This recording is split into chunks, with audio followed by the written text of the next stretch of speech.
much talk like this. And this is why Nelson Mandela, he said amazing statement. He said, I fought white dominance and I fought black dominance. He fought both dominances. And then he created a society to the best of his ability, which he tried to create a harmonious society. 27 years in prison is a long time for the venom of revenge to run through your veins. Hundreds of years of seeing your people being persecuted. The Muslims in South Africa, the Cape Malays, have been there for 300 years. They were bought over as slaves. And you can imagine what the blacks went through. Persecution, torture, murder. And you come out of prison and there's no revenge. There's no bloodshed. Whose sunnah is this? This is a sunnah of the believers. Let me tell you a couple of examples in our history. Salahuddin, rahimahullah, when the Crusaders took Quds, the narrations mentioned that they took babies from the arms of their mothers and they smashed their heads against the walls. They gathered the people in the masjid, and the Christian chroniclers mentioned that they slaughtered them until the blood of the Muslims came to their knees. All this was recorded in history. All this Salahuddin knew. And today he comes in as the conqueror. And he enters. And there's no revenge. And Stanley Lane Poole says that the Muslim leader showed the Christian the meaning of mercy. And then they came to the church where Isa alayhi salatu wasalam is assumed to be buried. And they said to Salahuddin, they said, oh Salahuddin, let's break this church down. We don't believe he's buried there. Let's break it down. And the war will finish. The longest war in history is the Battle of the Crusaders. 200 years it lasted. Just Christians, 6 million Christians died in the Crusades. And many more Muslims. They said, let's resolve the issue. Break it, game over. What did Salahuddin say?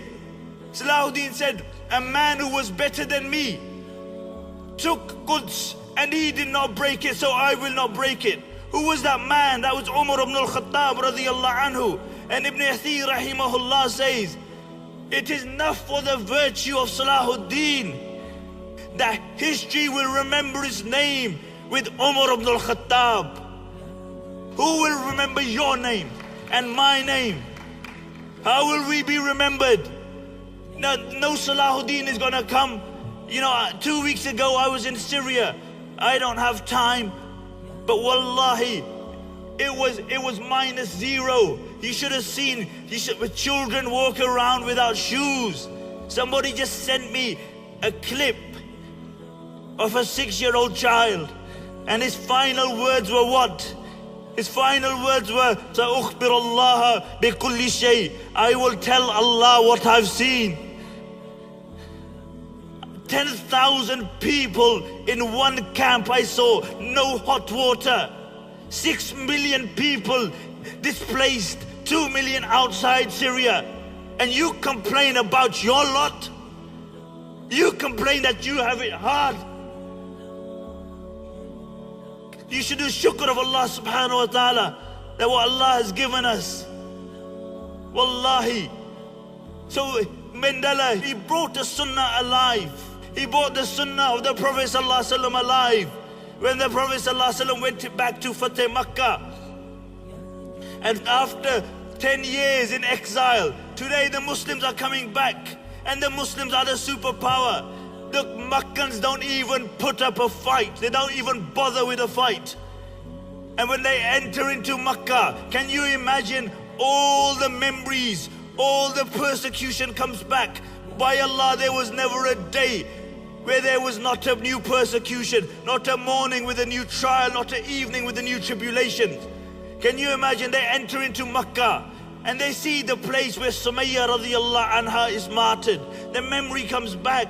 They see the place where Bilal is dragged through the streets of Makkah until his skin peels from his body. They see the place where Khubab is made to lie on hot charcoal until his skin melts from his body. They see where they were boycotted for 2.5 years.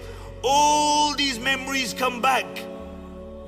And one Sahabi, Sa'd radiyallahu anhu, in the heat of the moment, he says, Al-yawmu yawmul malhama.